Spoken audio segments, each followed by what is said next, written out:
mofinaina isan'andro atolotry ny mpitandrina rakotina valina maoly.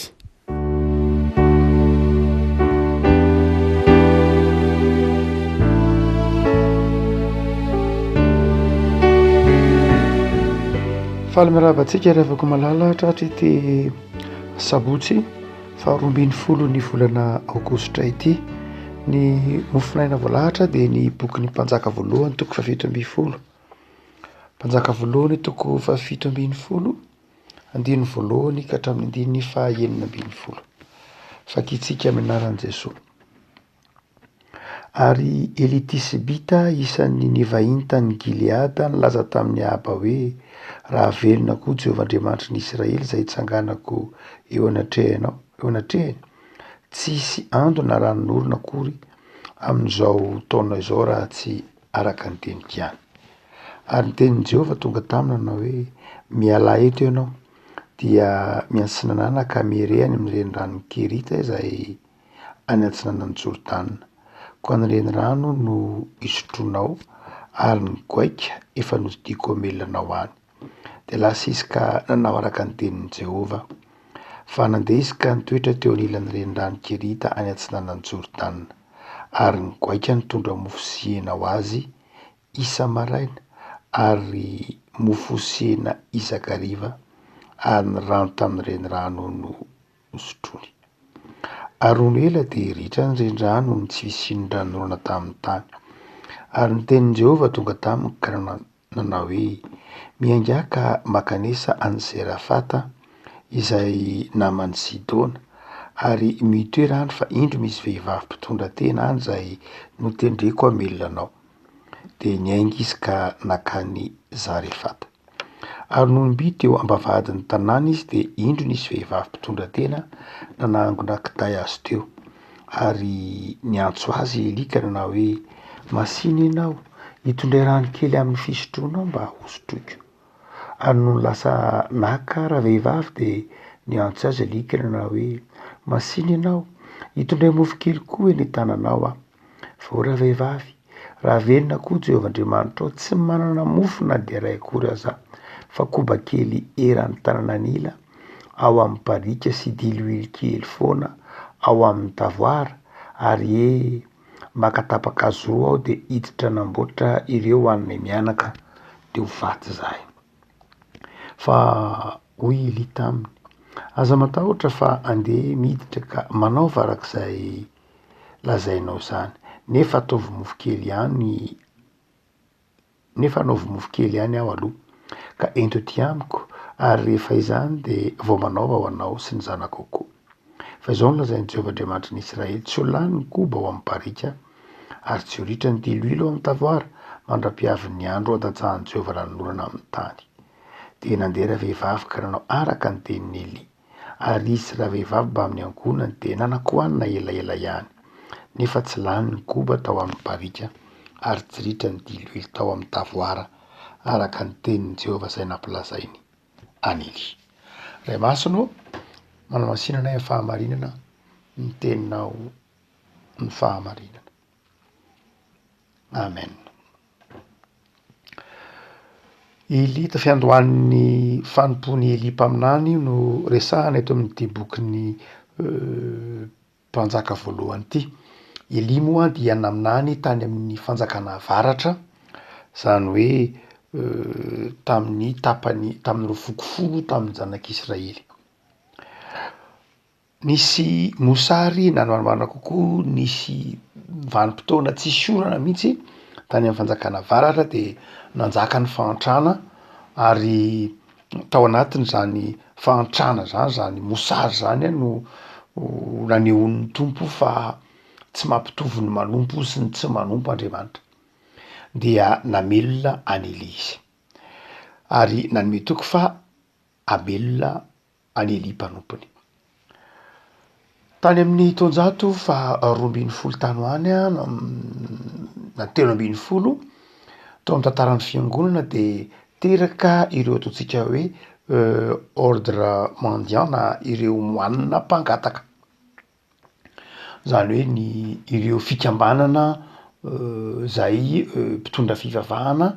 ny velona tamin'ny fangatahana nanaiky ny antra amin'ny fijoriana noho ny fijoriana ny filazantsara. Efatra ny tena lehibe tamin'izy ireo tany elanelan'ny taona 7 tanoany ka hatraty ambadiky ny taona 500 eo de ny fikambanan'ny Augustin, ny Carme, ny Dominicain ary ny Franciscain. Reo ny efatra lehibe fata teoriana ny toy nisy koa moa zany avy eo nen'ny vehivavy salan'ny Clarisse teoriana maro fikambanan'ny Clarisse zany nisy koa ny teoriana ty amin'ny taonjato faha 16 aty anteraka ny Capucin sy ny sisa fa ireto efatra lehibe reto no azo lazaina hoe mpamakilay tamin'ny antsoina hoe ordre ny mendiant nareo moanina mpangataka. Izay indrindra moa ny tena laza tamin'ireny ny Dominicaine sy ny Franciscain satria ny Dominicaine nisy ny tao anatin'izany Saint Thomas d'Aquin, ny Franciscain moa zany zay naory ny François d'Assise. Tsy hoe olona mantra akory izy ireo fa olona nalazaina izy azy fa nisafidy ny iankina aman'olona, nisafidy iankina amin'ny fitseran'ny olona ka omen'ny olona vola, omen'ny olona sakafo, iankina amin'ny fitseran'ny olona takzay nahazo ny elite eto, takzay nitondrana ny elite eto no lazalazaina hoe niorenan'ireo moanina mpangataka ireo. Taonjato faha 13 ary izy ireo azo lazaina hoe niditra tany an-tanàn-dehibe satria ny monastera taloha dia somary niataka ny tanàn-dehibe fa ireto moanina mpangataka reto de niala tamin'ny monastera ka nandeha nitety trano, nandeha nitety tanàna, nitory ny filazantsara tany amin'ny tanàn-dehibe satria nanomboka ny 13e siècle na ny taonjato faha 13 teo no niroboroboly reny vohitra, no niroboroboly ny tanàn-dehibe, niroborobo ny tanàn-dehibe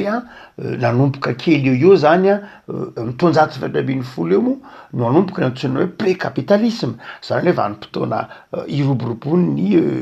capitalisme. Teoriana moa fa spelo lalana io satria nisy niova be ny vola teto ambonin'ny tany ny système monétaire niova manomboka amin'ny taonjato faha 13 fa 14 io dia niarateraka tamin'izany fivoaran'ny tanàna zany ny ataontsika hoe reo ordre mendiant mba hitory ny filazantsara tany an-tanàn-dehibe ary nisy akony ihany izy io tamin'ny fivavahana satria teoriana de nanjary nisy koa ny moanina zay tavela tany an-tanàn-dehibe ka nanjary ny aina ny fiainan'ny olona nanambady sy ny tahak'izany ary fotoana teoriana 200 taona teorianan'io no teraka ny 300 taona teoriana niteraka ny réforme. Tsara mantsy ny mamantatra fa tsy hoe akory jerena amin'ny lafiny ara-panahy ihany ny fanitsipavahana fa jerena amin'ny lafiny ara-ekonomika, ara-sosialy fa ny zana be dehibe ny famatotra tamin'ny fotoan'andro nahatonga ny fanitsipavahana hipotra tao anatin'izany tony ataontsika hoe olana raha toe-kareny tony hoe rehefa nipetraka tany an-tanàn-dehibe naharitra ny ordre sasatsasany de nanjary niova ny fomba fisainany ka nanjary naka ny fanao zao tontolo zao izy. Fa ilozantsika zany tantaram-piangonana zany fa hotsika manao hoe ny taonjato faha 13 taona de nipotra ny karazana fikambanana tao anatin'ny fiangonana niankina tamin'olona nanaiky ny antra. Ny pretra moa na ny ataontsika hoe ny religiozy de am'izao androntsika zao de manao voady telo lehibe izy de ny voadin'ny fahantrana, ny voadin'ny fahadiovana chasteté ary ny voadin'ny fankatoavana na ny obéissance. Mandrakitiny an'io dia saika miaina amin'ireo ny akabeazan'ireo tsika hoe ordre ao anatin'ny fiangonana katolika na ny ataontsika koa hoe na ny masera protestante aza satria misy ny masera protestante ny FJK moa de manana masera protestante zay manao reo azo lazaina hoe manao reo voady reo ny vœu de chasteté, vœu d'obéissance sy ny vœu de ny ataontsika hoe ny fahantrana zay ao anatin'ny mamre. Tsy tena mitovy fa manakaiky an'izay ihany satria protestante izy. dia mandraka tino andrany zany iainana ao anatin'ny fiangonana ny ataontsika hoe zany voady amin'ny fahantrano zany tsara manamarika fa ny religieux ohatra dia izy zany rehefa miditra anatina ordre ny mendiant dia ireo ataontsika hoe ireo fikambanany mpangataka na fikambanana mandra de zao misy ny hoe le fikambanana le mpikambana ao anatiny mahantra fa le fikambanana tsy mahantra akory zany hoe lay mpikambana zany ohatra de manaiky manao voadiny ny fahantrano tsy anana ninoninona mihitsy tsy hiteny manao voady io tsy zavatra azo tonono anazy fa manaiky ny antra izy noho ny filazantsara fa le fikambanana misy azy kosa dia tsy voatery ho mantra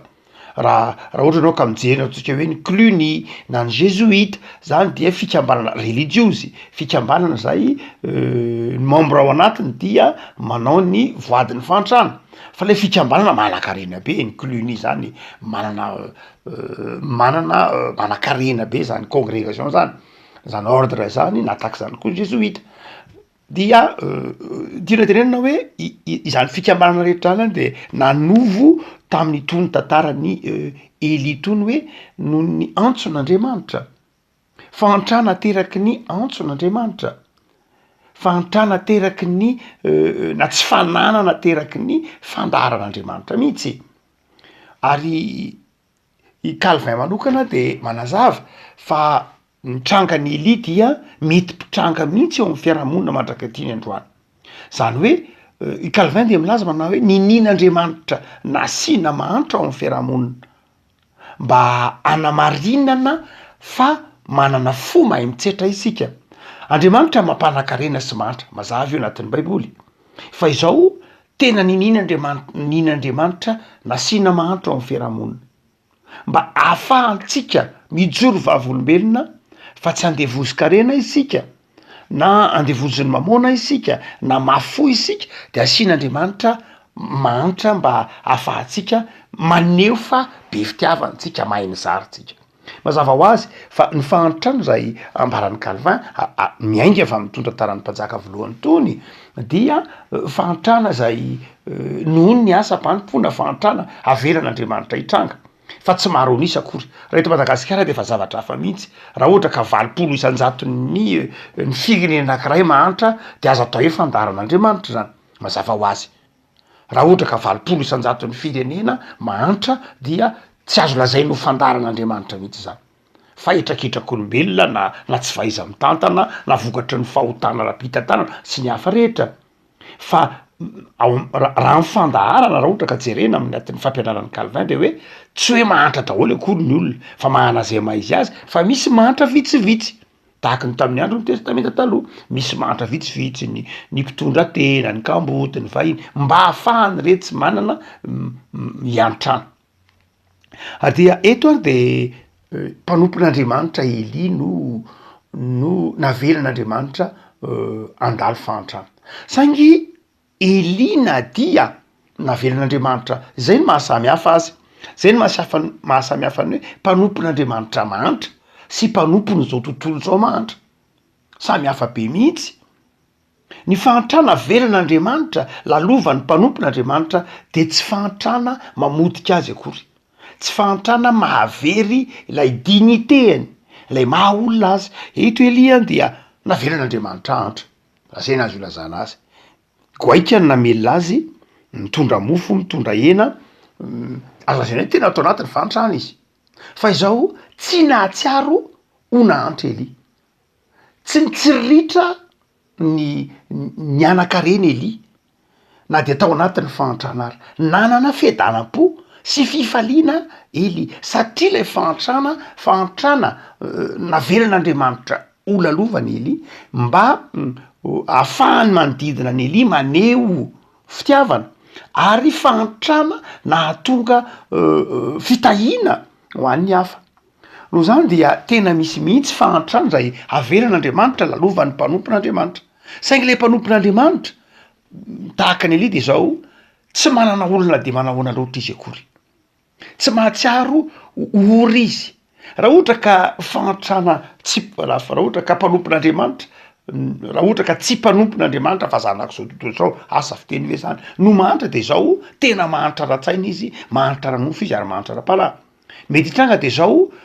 ovafatotra ao anatin'ny fitsiriritana ny hafa izy ary miferinaina izy mitebiteby izy azo ny fakapanahangalatra izy sy ny sisa rehetra fa lay mpanompon'andriamanitra kosa na dia ao anatiny lay voambola hoe fahantrana aloha somary ataontsika hoe misy lafiny diso ihany am'teny malagasy ny teny hoe mahantra de tsy de tsara loatra satria miaro zavatra ratsy fa sahiranana moa ny voambolana malagasy tena malaza azy fa na ory fa ny fahantrana lasa misy heviny karazan-drazana ozona tamin'ny tolo malagasy ka tsy de tena fiteny loatra fa hoe mety hoe mandalo fahasahiranana na misahatra tsy ampy-lalovana vetivety ka Eli teto Eli mpaminany dia na velan'andriamanitra nandalo tam'zany tsy fahampiana izany saingy tsy fahampiana tsy nanimba azy hitatsika mandrakariva fa na de tao anatin'ny tsy fahampiana ary Eli de nanana zavatra zaraina mandrakariva azay mahasamy hafa ny fahantrany ny mpanompon'andriamanitra zay mahatonga ry Saint François d'Assise ny franciscaine ohatra na i Saint Dominique namorona ny dominicain na ry Augustin reo fikambanana maro samy hafa zay any amin'ny toatrato fa 20 raha nanorona ny fikambanana ataontsika hoe mpangataka de zao tsy tao anatin'ny toe-tsainy mihitsy ny hoe ny hoe fadiranovana izy fa nahatsiaro hoe nanana fiadanana ary izy ary dia izay no mpanompon'andriamanitra re mpitondra fivavahana be de be mpitondra fivavahana miaina ao anatina fahasahiranana mpitandrina ny ambanivohatra any be de be na mpitandrina misehatra maro samy hafa fa izao izy reny a dia tsy tsapanao tsy mahatsiaro a hoe mangidy tsy mahatsiaro hoe mijaly tsy mahatsiaro hoe trapahoriana de manao ahoana satria mbola manana zavatra zaraina foana izy na de efa ao anatin'ny fahasahiranana le dia manana zavatra zaraina foana izy jeretsika tsara Eli a fa na de ao anatin'ny fahasahiranana ary Eli andininy fa 3:20 de mbola niteny manao hoe aza matahotra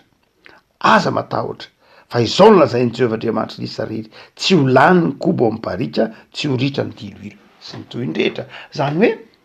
ndraindray tsika mpanompon'andriamanitra ndraindray avelan'andriamanitra andalo fahasahiranana saingy ny tsy tokony adinoatsika de ny fahasahiranantsika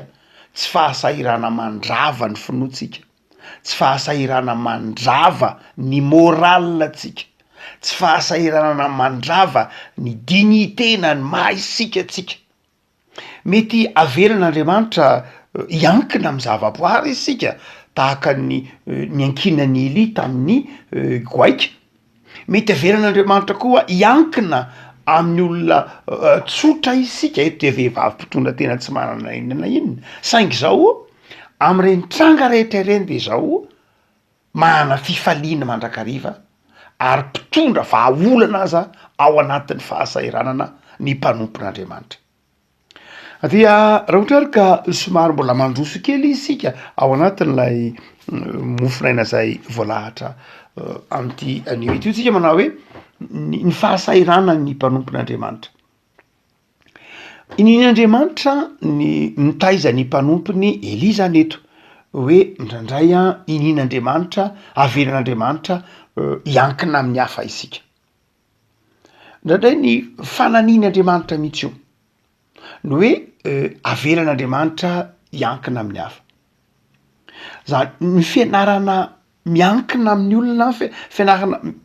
fianarana miankina amin'ny olona de ndraindray sarotra am'izao tontolo zao satria veriny hoe fahambaniana zany fa eto Eli de zao novelomina vehivavy mpitondra tena novelominy goaika mba anana ny mpanompon'andriamanitra finoana fa andriamanitra ny mamelona andriamanitra no mikarakara ary zay omen'andriamanitra de ampy tsy maty mihitsy ny mpanompon'andriamanitra rehefa mbola eo amin'eo andriamanitra rehefa mbola misafidy izy niaraka amin'andriamanitra de zao tsy reraka tsy trotraka tsy noana tsy maty misary ny mpanompon'andriamanitra fa izay lesona faharoa lehibe asehonyity mpanjaka voalohany toko 7:20 ty koa de zao ny izay antra ny mpanompon'Andriamanitra, izay antra ny mpanompon'Andriamanitra de zao manana ny ampy mandrakariva izy. Tsy hoe tonga nanan-karena be akory lay vehivavy mpitondra tena, tsy hoe tonga nanan-karena be akory izy, tsy zany, fa tsy nanana ny tsy ampy kosa izy. Zany hoe nomeny Andriamanitra izay sahaza azy izy, izay sahaza azy de nomeny Andriamanitra ilay vehivavy mpitondra tena namelona ny Elia. Tonga fitahiana ho an'ity vehivavy mpitondra teny ity zany Elia. Tamin'ny voalohany lay vehivavy netretra hoe faty antoka be, de mbola ame anao ndray ve zany a, zay ary vo faty, de anao ndray ve lehilahy de veloma, de zay ary ty vehivavy mpitondra tena, de zay mianaka de zavatra ndray manokana sisany hoe de maty zay de ahoana ary. Fa hoy Elia ny teny manao hoe ataovy ny mofo de ho analo vo anareo, hoe mandalo anao makatao zao de manda miditra anamboatra sakafo anao de zao anaovy mofo kely ana aho 120 ka ento ty amiko, ary rehefa vita zany vao manaova ho anao sy ny zanakao. Hafahafa be le izy hoe ahoana moa zany Elia magnataka andray ve no miteny manao hoe za anaovana milo zay vao anareo mianaka, nefa le vehivavy miteny hoe ka tsisy tsony ange aho e. Mampatsiary ny tenin'i Jesoa tamin'ny Petera hoe mandany ianao, Matthieu 7:20, hoe mandany ianao mandeha makatrondra de loary anatin'ny vavan'ny trondro fa misy atsasaky ny sekely, dia aloavy ny atsasaky ny sekely, misy sekely anankiray ka alainao io sekely ray io andoavanao ny atsasaky ny sekelykio, ary zay vao ny atsasaky ny sekelinao. Zany hoe hoy Jesoa manao hoe rehefa mahazo le sekely ray ianao de ny atsasaky ny sekely voalohany alohana de ny ambiny ianao. De tahak'izay koa aloha Elia eto mampatsiaro ny tenin'i Jesoa hoe le fanjakan'Andriamanitra aloha, le mpanompon'Andriamanitra aloha, tsy hoe tsy azo roitina akory izy ty am'izay mety ho fampianaran'ny diso isan-karazany momba ny mpanompon'Andriamanitra hitantsika am'ireo karazana secte sy guru isan-karazany, hoe tsy zay loatra,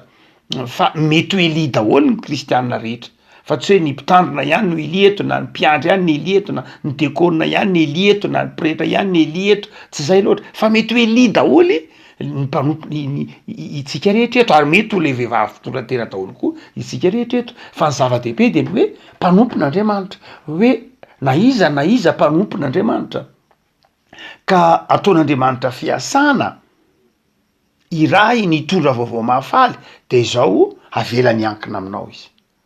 Ary fitahiana ho an'ny mpanompon'Andriamanitra hafa, reny mpanompon'Andriamanitra tena fananian'Andriamanitra mihitsy reny, mba ho fitahiana ho an'ny hafa. Betsaka amin'ny ataontsika hoe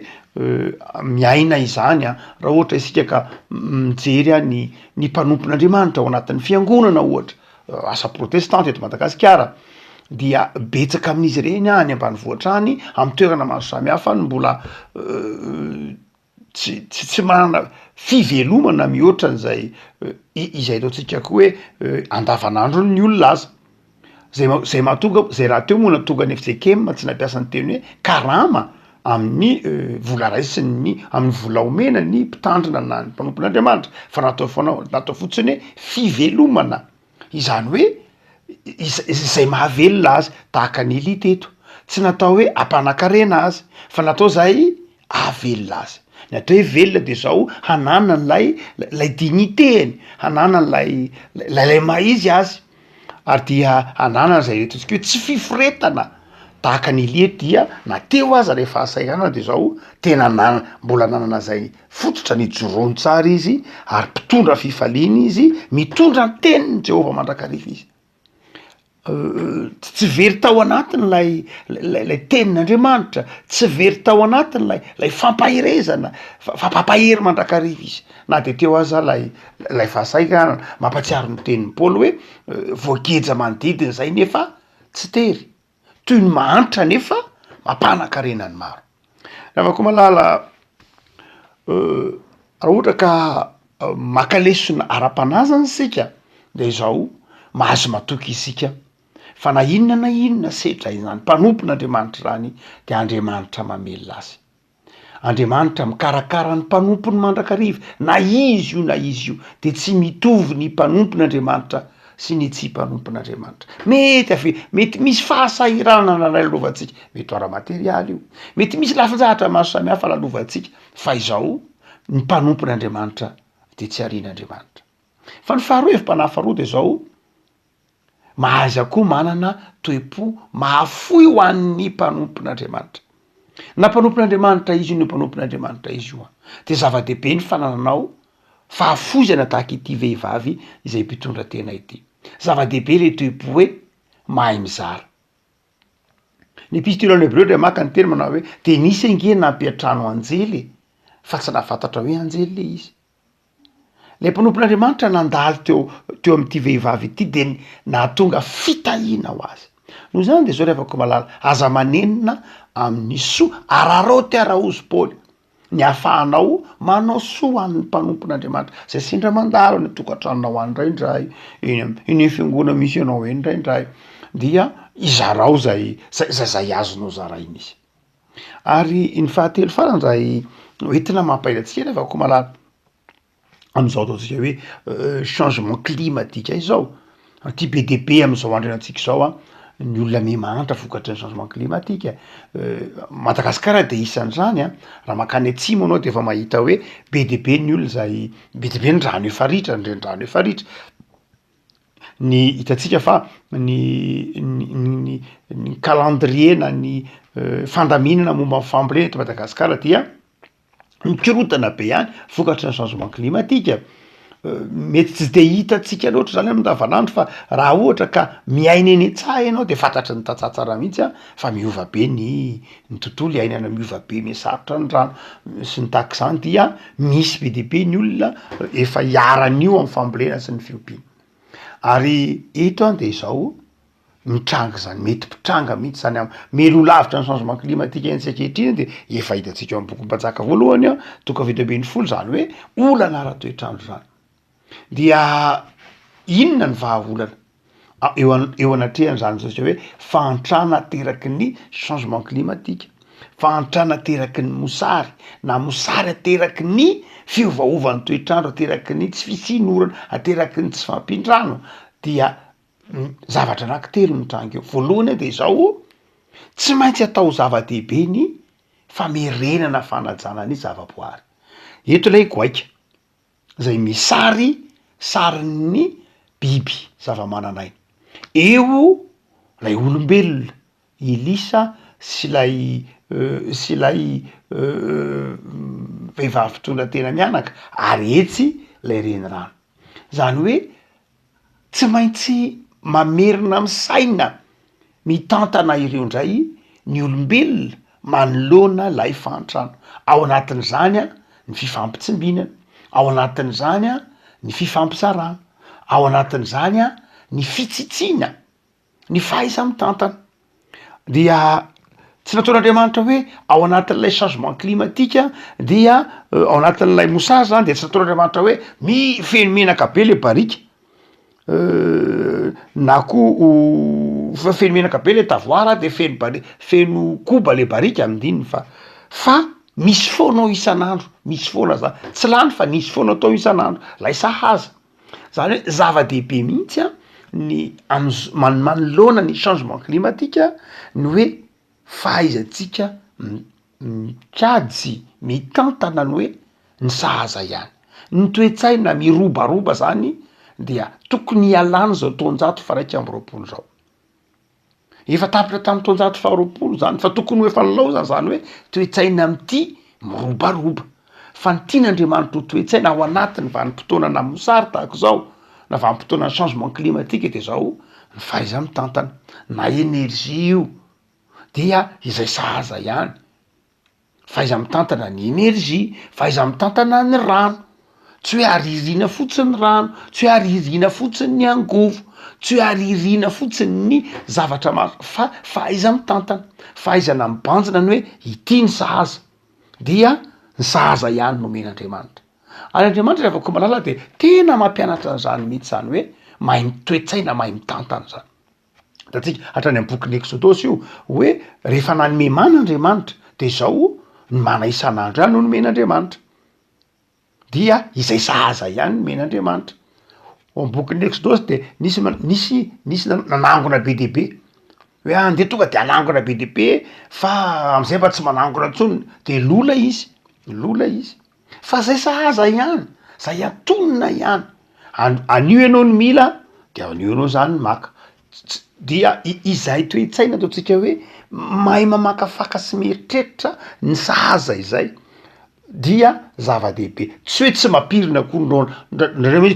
diso fijerindreo manao hoe de ahoana zany manao ekonomia de ahoana zany mieritreritra ny ho avy ao anatin'ny fieritreretana ny sahaza zany fa le toe-tsaina hoe mirobaroba manary zavatra tsy miraharaha ampitsakafo tsy miraharaha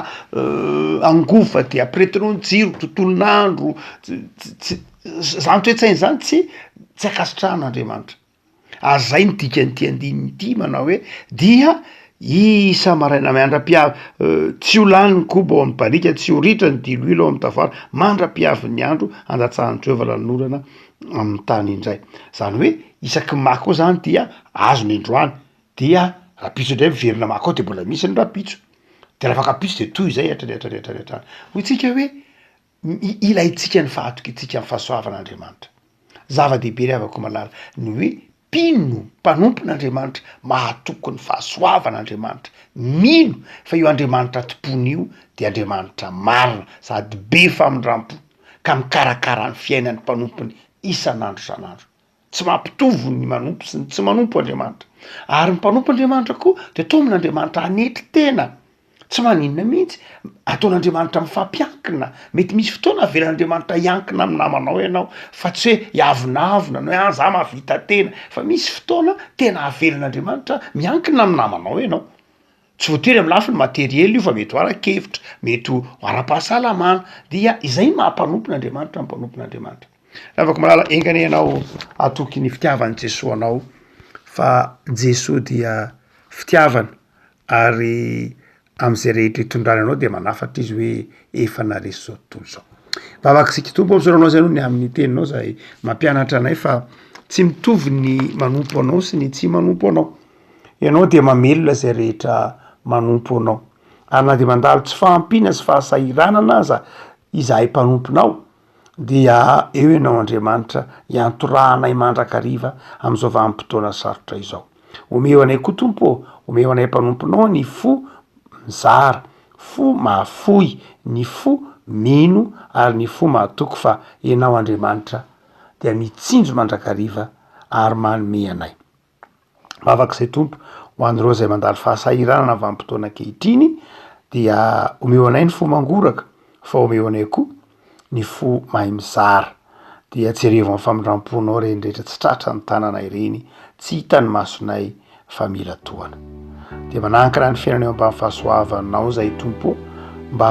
ho fifaliana mandrakariva ny fiainanay isan'andro saotra Jesosy amen